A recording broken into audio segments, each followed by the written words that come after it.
to Enlightenment of Change on webtalkradio.com. I'm your host, Connie Whitman. I want to thank you for joining us today. Now, as you listen to the show, my guests and I, we get that word change, whatever it means to you or whatever aspect of your life you're looking to change. It isn't always so easy. So for me to help you on your journey of change, in the show notes, you'll find my communication style assessment. I have found in the decades that I've been in business and decades that I've been working, since graduating college, when we are navigating change, I think communication skills or our communication aptitude is probably pretty darn important. So in the show notes, my communication style assessment, my gift to you. You'll get 2 reports. One, just your natural superpowers, how your message is received. Important to know. We want to lean into that and leverage, right? Always build on strength. Flip side, lowest score, typically a blind spot. So you'll get that report as well. For me, I think that might be the more important report because your message might be landing differently than you're anticipating with people who just communicate opposite than we do. So again, link is in the show notes, my gift to you. Now, to set the stage for my conversation with my guest today, the motivational quote is by B.K.S. Iyengar. I probably said that wrong, but B.K.S. says, health is a state of complete harmony of the body, mind, and spirit. When one is free from physical disabilities and mental distractions, the gates of the soul open. Wow. Now, I just love that quote. And I know I changed my habits definitely over the past 20 years, where I have incorporated that mind, body, spirit element to my daily behaviors, practices, etc. I don't want to just survive in my life and business. I want to thrive. And that has helped me for sure. Now, it took me a long time to consider, and I don't know if most of you feel this way, like self-care as a necessity. I used to view it as a luxury. Now, initially, I thought, well, taking time for myself, it was selfish. I felt like I was letting all the people down around me, my clients, my family, myself, right, all the time. So we are all works. So what I've learned is we're works in progress, man. And every day is a journey. So we need to keep reiterating to build the best habits for ourselves in order to sustain that healthy, happy, long life. So who is my amazing guest today that we're going to talk about long lives and happy long lives? Let me rephrase that. My guest is Dr. Greg Hammer. Dr. Greg is back for his second debut on the show. And Greg's book, Gain Without Pain, The Happiness Handbook for Healthcare Professional.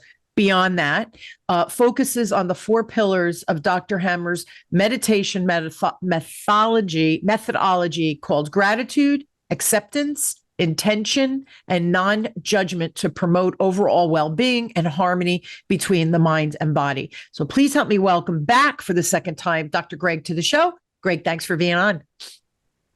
Great to see you again, Connie. Yeah, same here. So everyone, just for your ease, I will post Greg and my other show in the show notes for you, where we really dig into about his book, the foundation of his book, and those 4 meditation methodologies of gratitude, acceptance, intention, and non-judgment. So go back and listen to that one. It'll really set the stage for we're kind of elevating the conversation today, right, Greg? We're going to kind of pump up the volume a little bit. Sure. I'm game. I know you are, my friend.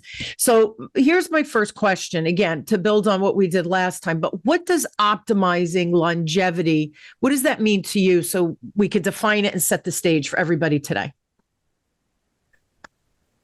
Yes. Well, I think, longevity obviously means living a long time. Nobody wants to live a long time if they're chronically ill or depressed.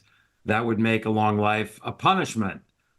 So we can talk about health span, that is living a long, healthy, and hopefully happy life. And I think that's an excellent goal. I think that the science of longevity or health span science is really progressing. And there are lots of exciting new discoveries in terms of how we can make ourselves healthier and also live a longer life with good health and happiness. Yeah, right. Feeling needed, and I don't remember the doctor's name. I think we mentioned it in the last episode, but he called it the Blue Zone, where he traveled across the world for people who lived to over 100. They were centenarians, and he looked to see if there was commonality of why not only were they over 100, but they looked like they were maybe 75. They were jumping on and off horses, and he found some commonalities. Did do you use that as part of your methodology as well, foundationally? Well, yes, the blue zones are areas in the world that are widely recognized where there is an excess number of centenarians compared to the rest of the world. So Yeah, those are in Loma Linda, California, Okinawa, yeah, area of Greece, Italy, and there are a couple of others. I think there are around seven altogether. And yes, it's important if we're interested in longevity to look at people who live a long time. So the centenarians in those blue zones have in common their diet. They generally have what's called a Mediterranean diet. It's very low in sugar and refined foods and processed carbohydrates in particular, and other processed foods. It's high in fruits and vegetables and often fish. So the fish oils are very important. The fish itself is an important source of protein. So these people tend to have generally a plant-based diet with fish being added and very little in the way of the modern refined, sugary, fatty, so-called comfort food cuisine. And then, that's their diet. They tend to be pretty physically active. So they do tend to get ongoing exercise even at an advanced age. And they tend to sleep well, get enough sleep. If they have to take a siesta in the afternoon, they do. And then there's sort of the mental side of it. Those are some physical aspects related to sleep, exercise, and nutrition in particular, but also kind of spiritually, they tend to be in family structures that revere the elderly yes. and recognize the wisdom of their elders. And so these centenarians are very engaged in their community, they're very engaged in their families, as opposed to what we often see throughout the rest of the United States, which is that as we age, we are often perhaps cast aside. And then there's this sort of downhill spiral of becoming a bit more isolated, maybe Yeah. a bit depressed. When we're depressed, we tend to be less active, less focused on our personal health and wellness. So yes, I think those blue zones are revealing in that they reveal certain attributes of lifestyle of those who tend to live a long time in their communities, and we can learn a lot from them.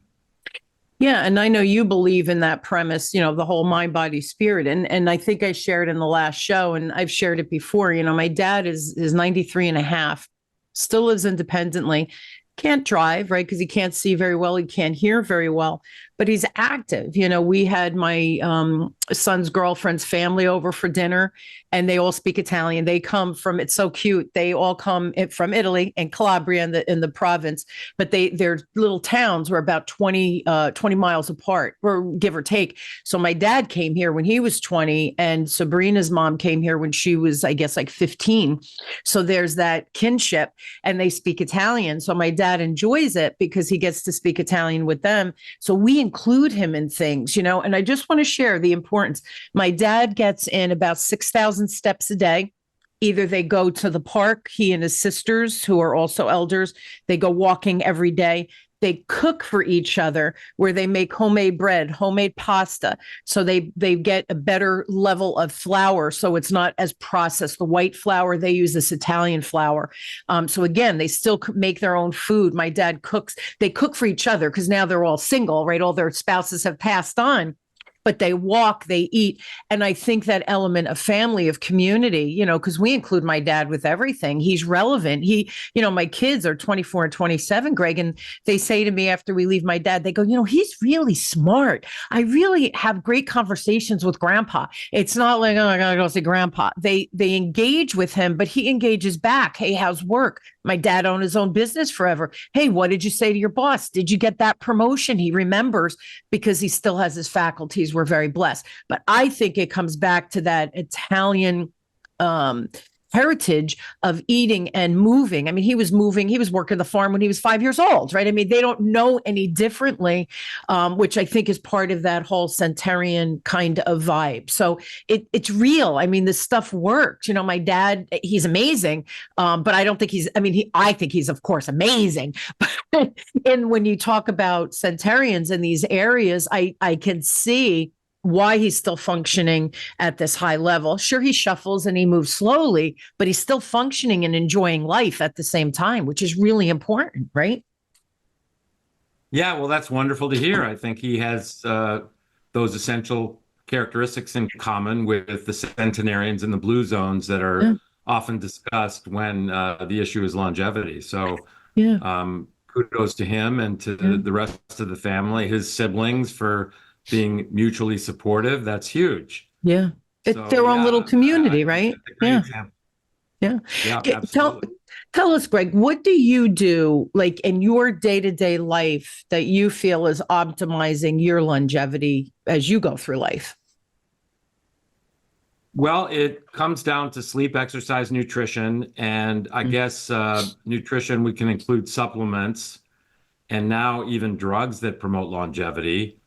And then there's the spiritual aspect of, for me, the GAIN practice: gratitude, acceptance, intention, non-judgment.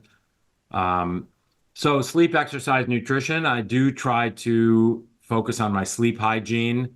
For example, I used to have a cup of coffee after lunch because I tend to sag like many of us do after we eat midday.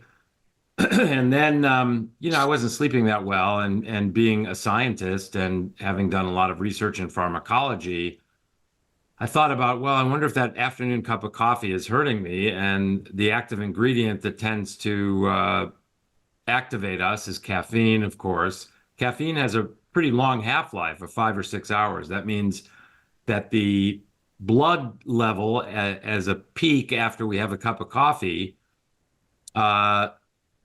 is reduced by 50% 5 or 6 hours later. So let's kind of see what that means. So you have a cup of coffee at 1 o'clock, maybe 100 to 150 milligrams of caffeine. You get a peak level in the bloodstream, maybe 30 to 45 minutes later. And then let's say 5 hours after that, let's say around 7 o'clock, the blood concentration of caffeine is reduced by 50%. So in fact, it's equivalent to having half of that cup of coffee at 7 o'clock or 6:30. Wow. And equivalent to having another quarter cup of coffee around midnight. So that would certainly keep me up because I'm pretty sensitive to caffeine. So I cut out that afternoon cup of coffee, and my sleep improved almost right away. So, sleep hygiene includes not having caffeine if you're sensitive to it, really beyond the morning, I would say. Not eating or drinking alcohol proximate to the time of going to sleep. Maybe trying to have a cool, dark room. People talk about blue light exposure because blue light activates our circadian rhythm in favor of being awake. And so the blue light coming from our phones, our tablets, our laptops, television, computers is all arousing, if you will, and may interfere with sleep. The blue light blocking glasses, from what I've read, are not that effective. So that's another element of good sleep hygiene, is really avoiding screen time, maybe an hour or so, maybe two before going to sleep, maybe reading a book instead. So there's a number of very simple things with regard to sleep hygiene. Exercise, the key principle is that some is better than none. So for people who are working at home, get up every hour or two and go for a power walk for 5 or 10 minutes. Yeah. But try to do more vigorous exercise. Generally, more is better up to a point. People who run these, ultra marathons or run over, let's say 100 miles a week, which not very many people are doing, but then actually running can have negative health effects. But in general, incorporating aerobic or cardio exercise, some resistance training, some core training, and as we get older, balance in particular, because falls tend to be a Yeah. significant initiating factor for a downhill course. People in their Yeah. 70s and 80s fall, they break a bone like a hip, and then they have surgery and they're never quite the same. I think Yeah. many of us have had people in our families like that. So the various kinds of exercise are very important. And of course, what we eat and when we eat is key. So again, looking at the centenarians and excuse me, the Mediterranean diet, healthy oils, for the Italians, it's a lot of olive oil. Olive oil and fish oil are rich in omega-3s, which are very healthy, but staying pretty much away from meat and poultry. Once in a while, it's okay, but moving toward a more plant-based diet, I would say, for all the healthy phytochemicals and fiber, which is so important to the gut microbiome. I mean, each of these concepts really could be an hour or two discussion in You themselves. said it. Yeah. The importance of the gut microbiome, for example. So it's having a healthy diet, avoiding sugary and even starchy foods. You mentioned bread, and they get Italian flour. So the flour that we have in the U.S. is highly processed. In fact, the wheat has been sort of hybridized away from having a lot of the healthy elements, even whole wheat, Yep. compared to, say, the wheat that your father and his siblings got in Italy, or maybe they still get flour from Italy. So, I recommend actually that people consider continuous glucose monitoring occasionally. So I have a monitor on right now. It's used by diabetics, but even if you're not diabetic or pre-diabetic, you need a prescription from a physician, but these just get applied with a very simple device, and you sync the device with your phone, so you can actually track your blood sugar continuously and learn what foods really cause a spike in blood sugar. Wow. So this is mine. I don't know if you can see that, but I just had my first little meal of the day, since I generally eat between 11 and 7, 11 a.m. and 7 p.m., and it's 11:21 here on the West Coast. My blood sugar went up from just under 100 to 129. But monitoring is good because then you find out what foods really spike your blood sugar. And I could say that white rice and white bread certainly spike mine much more than brown rice, for example. I don't really eat much bread. So that's important. And then when you eat, this idea of intermittent fasting, which I used to think was kind of really unproven benefit, but there's a number of different approaches to intermittent fasting. The one that I embrace is generally, as I said, eating between 11 a.m. and 7 p.m. Excuse me, then I'm fasting for 16 hours a day. And that puts a little bit of stress on your metabolism, which ends up having a lot of benefit. So there's something called hormesis, which is a mild stress in a number of areas on your metabolism and other areas of your health that actually are beneficial because they stimulate your cellular activity to turn inward and kind of do a lot of repair, Mm. cleaning up free radicals and DNA fragments and so on that might cause trouble, as opposed to focusing on growth. So when things are plentiful, our cells want to grow and divide. When things are restricted, for example, when nutrients are limited for that 16 hours in a day, our cellular activity is more focused on looking inward and repairing. It's kind of like when, in the housing market, the price of housing is very high, then we turn inward and fix up the house that we have. So intermittent fasting actually it's a hormetic trigger. So it does sort of tell our cells to start to do repair inside rather than growing and dividing. So sleep, exercise, nutrition, intermittent fasting is great. Supplements, I mean, a lot of the hype on various supplements, even vitamins, is overblown. It's a huge industry. But we certainly don't want to have vitamin deficiencies. And so many people, as we get older, we don't absorb B12 as well as we did when we were younger. Yep. And so it's important to have maybe a B12 supplement, vitamin D also. Yep. We're told that the sun is not healthy for us. And in fact, too much UV radiation is not good for us. But sunlight is essential Necessary. for our ability to synthesize vitamin D. So taking a supplement, unless you live, in the tropics and walk around with a t-shirt and shorts outside a lot,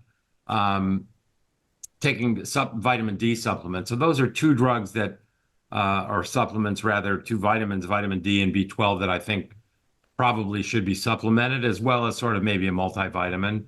But as far as taking lots of a particular vitamin, there's really no scientific basis for doing that. I mentioned actually drugs. There's a couple of drugs that have been studied pretty extensively for their longevity effects. One is metformin. Metformin is an oral medication that tends to lower blood sugar. It's taken by type 2 diabetics. And epidemiologic studies show that type 2 diabetics taking metformin tended to live a long time. Interesting. Still some debate about this, but I take metformin and I monitor my blood sugar just to make sure that metformin's not making it too low. But it probably induces a little bit of this hormesis, this metabolic stress, which ends up, again, having our cells focus on repair rather than growth. Another drug that has got a lot of attention is called rapamycin. It comes from a fungus that was discovered on Easter Island, which the natives call Rapa Nui. And so the fungus, the material that's produced by the fungus is called rapamycin. And rapamycin downregulates or tends to limit the activity of a receptor called mTOR, which is the mammalian target of rapamycin. It's actually named after rapamycin. And mTOR, especially mTOR subtype 1, is very pro-inflammatory. So if you take people with organ transplants historically took high doses of rapamycin on a daily basis to suppress their immune response so they didn't reject the organs. But there's increasing evidence that taking rapamycin in a low dose intermittently, like once a week, tamps down mTOR1 and has anti-inflammatory effects. And inflammation is one of the causes of aging. Yeah. And all four of the diseases associated with aging are the categories being cardiovascular disease, metabolic syndrome, which is obesity and type 2 diabetes, essentially, neurodegenerative disease, dementia, and also cancer. So those four diseases are really the diseases of aging, and aging itself by many is in longevity science is being considered a disease. So drugs like metformin and rapamycin may be a benefit, and certain supplements that aren't vitamins also seem to have a beneficial effect on aging and these four chronic diseases. And we could talk about those, but they include something called NAD and its precursors, and other drugs like fisetin and quercetin that are found in colorful fruits and vegetables. Again, another reason to eat lots of those and not a lot of meat. So sleep, exercise, nutrition, and then supplements, vitamins and other supplements, and possibly drugs, I think are all really being looked at for living a long, healthy life. And then with regard to happiness, we can talk about the gain elements. Yeah, I just want to comment on a couple of things, and I didn't want to stop you because they're all connected, what you just said, and it was important. But the first thing was sleep hygiene. I like the word hygiene with that because I think we're known, especially in the United States and definitely on the East Coast where I am, it's the hustle. right? It's the hustle culture where we're just go, go, go, pedal to the metal. And sleep becomes, I could sleep when I'm dead. I've heard people say that. So sleep hygiene, I like that. Just like we shower every day, we really need to take the time with sleep. I too am very susceptible to caffeine. I have a cup of coffee in the morning and I'm done. If I have any caffeine after 12 p.m., I know it affects my sleep. So if we go out somewhere, I always say, oh, I can't have dessert because that sugar or that chocolate, I know I'll be ricochet rabbit in bed all night. It's too much for me at the end of the day. So I totally understood that. The other thing is you talked about supplements. I do take supplements. I go to a holistic doctor. We do my blood work twice a year so that we could see obviously hormonal levels as I age and what effect that's having, but also my vitamin D. Like in the summer, we have a shore house. So I'm at the beach a lot. We're outside a lot. We're very active, right? Walking or whatever. I have to lower my dosage of vitamin D, but during the winter, I take a vitamin D supplement daily for just that reason. The other question I had with the supplement piece, right? So we kind of monitor. So she says, all right, it's time to slow down on the vitamin D. If my vitamin D after I had the COVID shot, that affected me very poorly personally. And my vitamin D was non-existent, where for about 20 years, I was in control of it. I had none. And I felt it. Went to her and I said, I am not right. My body, because you get in tune with your body when you're on supplements, when you're off supplements. I don't know what's wrong. As soon as we do the blood work, she's like, you were right. And I felt sluggish. I was out of it. My vitamin D was zero, which was shocking because for 20 years, right, we were really managing it. So again, different things happen in our lives, aging, whatever, stress, different levels of stress. You have to monitor it. And then the last thing I wanted to comment was the intermittent fasting. I too do that as well. I don't have a huge appetite, so the intermittent fasting works for me in that small period of time. Plus, I sleep better at night. But the two things I wanted to say about the intermittent fasting, and I forget the first one. The second was you mentioned with all, see, dementia. No, God, don't even say that word. I don't want to put that in the universe. I should have written it down. I wrote down the hygiene, the sleep hygiene, but the intermittent fasting with our, I know what I wanted to say. You said that by forcing it to go within to do the repairs, it's almost like meditation.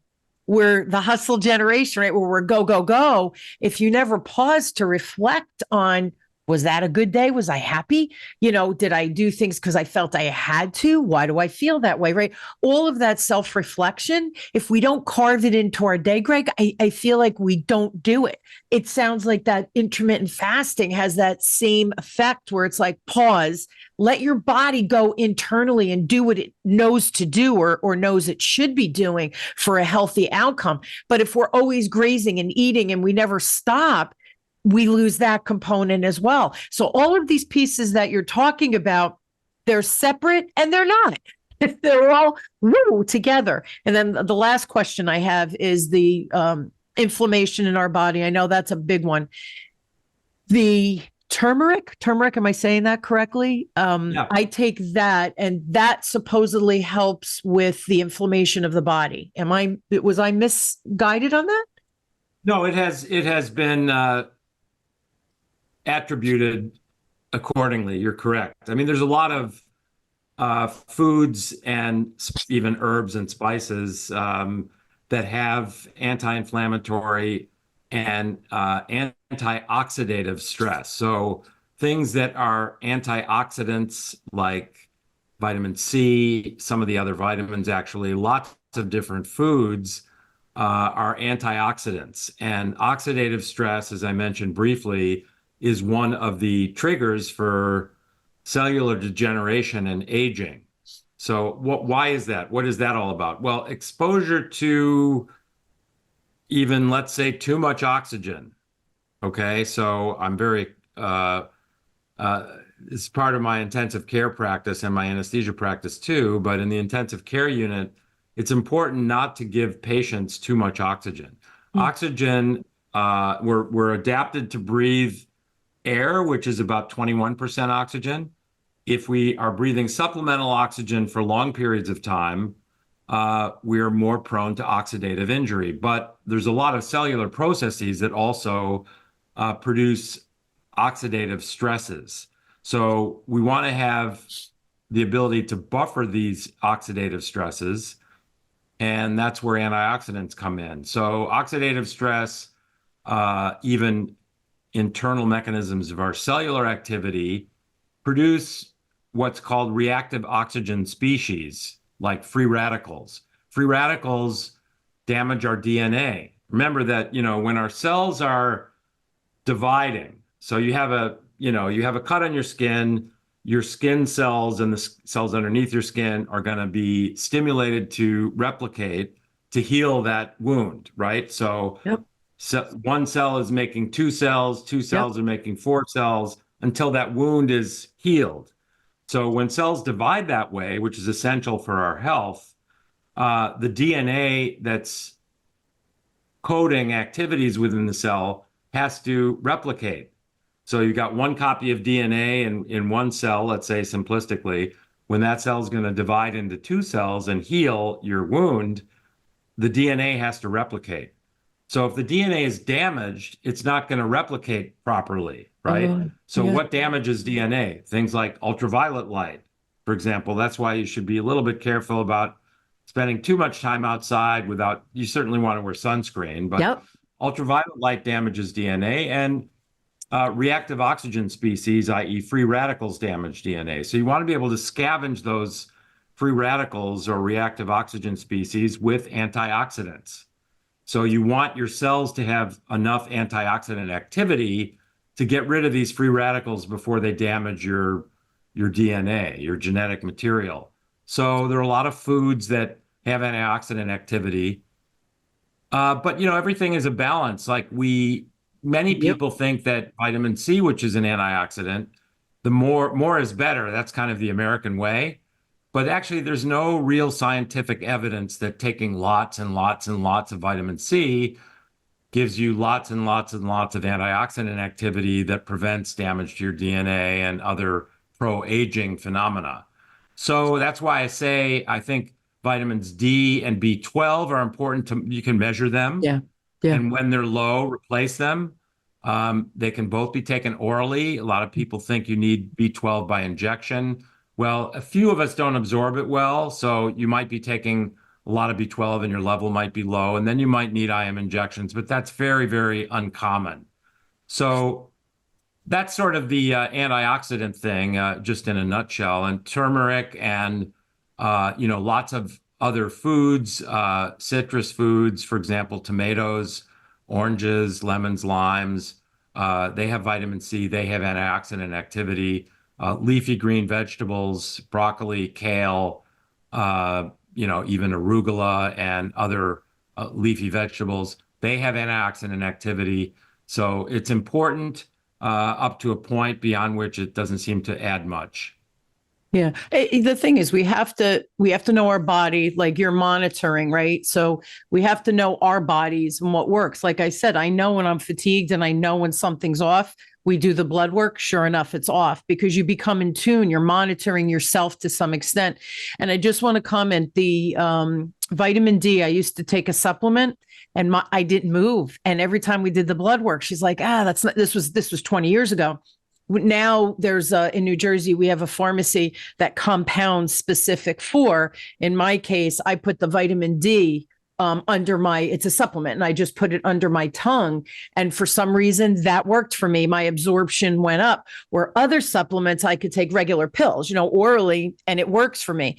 Vitamin D didn't. And I had adrenal fatigue. So I take DHEA, which is another one for it works. I have to be on it, but I have to take that under the tongue and boom, all of a sudden I started absorbing it. So there's so many non-invasive ways other than, like you were saying, the syringe. We could do things under our tongue. It just gets into our bloodstream a little bit, I think, more rapidly than going through the whole digestive tract. So again, really, really talk to your doctor about this because there's so many supplements, but you have to know what is your body's deficiency. And the other thing I just wanted to comment on, my dad has stage 1 diabetes, I think it's called. But the doctor, he's hysterical because he knows my dad is very disciplined. So my dad watches. He doesn't eat sugar. He watches the bread. If it's not his own bread, only calandras because they have 3 ingredients. So he is very mindful of everything he puts in his mouth. So probably for the past 20 years, he has not been on any diabetic medication because he's able to control it through the diet because the doctor worked with him because he knows my dad's disciplined. He didn't say, let's put you on the medicine. My dad's like, well, can I try with my diet? And sure enough, just like you said, being mindful of it, he knows what works for his body. So I think we have to, and my doctor, I've been working with her for 20 years. So that's why, Greg, I like the way you talk about things because it's not, oh, you need this supplement. Everybody needs these supplements. Do you? You don't know. Where do you live in the world? What is your diet like? You might be eating enough that you don't need a supplement because you're getting through natural foods, right? The medicines or the good stuff that our body craves and needs to survive. We are out of time. We went way over, but this was it's so fascinating. We just scratched the surface, Connie. Oh my God, Greg, it's crazy because here's my take on all of this. We all want to live longer. Great. But I have to tell you, if I'm in a wheelchair or I don't have my cognitive abilities or I'm a burden on my family to live to hit 100, I don't want that. To me, that's a burden. That's not thriving. We want to live longer. That's great objective. But I think we all want to live from the thriving component. So we really do have the power to do that if we take the time to and then fill in the blank. But we have to start somewhere. And I think we have to start to examine, am I exercising enough? And one more quick thing. As I'm aging, I'm, well into my 60s now. I started doing about a year ago, I started doing Pilates again. It's low stress on the joints, but I have to tell you, it kicks my butt every time I go because it's very correlated. We do cardio, we do balancing, which is another one. We use weights in it. So it's a culmination of different, every time I go, it's a different class, Greg. It's wonderful. But I walk out of there, I go, holy moly. And I feel it the next day. And I've been doing it a year. So I feel like for me at my age, it's doing what I need to do. My muscles are coming back, all of those things. But again, you have to find what's going to work for you because my knees hurt if I do too many squats and stuff. So the Pilates really works and is gentle to my joints personally, while also kicking my butt at the end of the day. So I think we have to find what works for us. And when I hear you speak, you share what you do, right? I'm sharing what my dad did and what the combination of the blue zone is and all of this. But it's not a one size fits all. And I like that about you because I think that we have to really take the time to pause. What's going to work for me, right? So maybe meditation, sitting and doing Om isn't going to work, but maybe going for a walk in the park through the trees and taking a brisk walk. So I'm getting my heart, but I'm also being mindful of the surroundings, listening to the birds. Maybe that's the meditation that works for me. We have to figure out and be very disciplined, but also aware of self, and not because it worked for Joe Schmo, it's going to work for me. And that's what I like about your plan. It's about experimentation, playing with these 4 models or 4 pillars that you talk about, and then figuring out what is the secret sauce for Connie, what is the secret sauce for Greg, right? And I think that's an important piece of the puzzle. Anything else you want to comment on before we end? Well, next time, maybe we'll talk about the GAIN meditation. Maybe we'll take 3 minutes to do it. The I in GAIN, by the way, is intention. So we have to be purposeful. We have to have a plan. So we have to identify what we need to do with regard to our sleep, exercise, nutrition, supplements, and we have to identify what we need to do and then have a plan to do it. That's right. That's the I in GAIN, and that's intention, because if we don't have intention and a plan, we just sort of relax into sort of chaos and eating poorly and thinking we can sleep and catch up on the weekends, and that doesn't work. So yes, we have to have a plan. Yeah, absolutely. I love it. I love it. Buy Greg's book, Everything You Need to Know, or at least good resources from Greg. Go to his website. It's greghammermd.com. I will put it in the show notes so you guys can find him. Check out the website, buy the book. This is life-changing stuff, guys. And oh, by the way, you start, the other thing I like about you, Greg, it's not like we got to do it all that right now. Like right now, you got to start. You can't go from 0 to 100 and expect any change to happen. So we have choices, right? But you have to choose to make a move, to make a change, whatever that is, for the people listening to the show. So thank you so much for, clear, concise options, experimentation, flexibility, like all those things are part of what you do. And the book is a great place for everybody to start to get a vibe of who you are and maybe little things that they could start implementing immediately. So thank you for being on. I always enjoy our conversations for sure. Likewise, Connie, great to be with you. Yeah, same. Thanks again. And guys, like I said, I promise I'll put the other show in the show notes. Totally different conversation than what Greg and I talked about today. So you might want to listen to that one. We talked more about the book in that one. And then this one, we kind of dug a little deeper. And as you can see, like Greg said, we've just hit the tip of the iceberg. So there's so much that goes on. But if you want to have a healthy life where you're thriving and showing up and just living, man, just living from a good perspective, the book might be a great place to start. So again, it's GregHammerMD.com. Thanks again, Greg. Always a joy to hang out with you, my friend. Likewise, Connie. Take care. See you again. Thank you. Yes, definitely. And I hope you will join me weekly as we question, build, and discover that no matter where you are on your journey of change today, we talked about longevity. I hope that it works for you. Again, you've been listening to Enlightenment of Change with me, your host, Connie Whitman, on webtalkradio.com. I am honored to have you on this journey of change with me. And I truly hope that you take my guest recommendations today and apply them. Take one thing that you learned, buy the book, try something. Information's a beautiful thing. If you do nothing with it, it's simply information. As soon as you apply it, man, oh man, magic happens on the back end. Thanks again for tuning in. I love you all. I'll see you next week. Have a great week filled with inspiration, change, good change. Let's say good change. Have a great one, everybody. Thanks.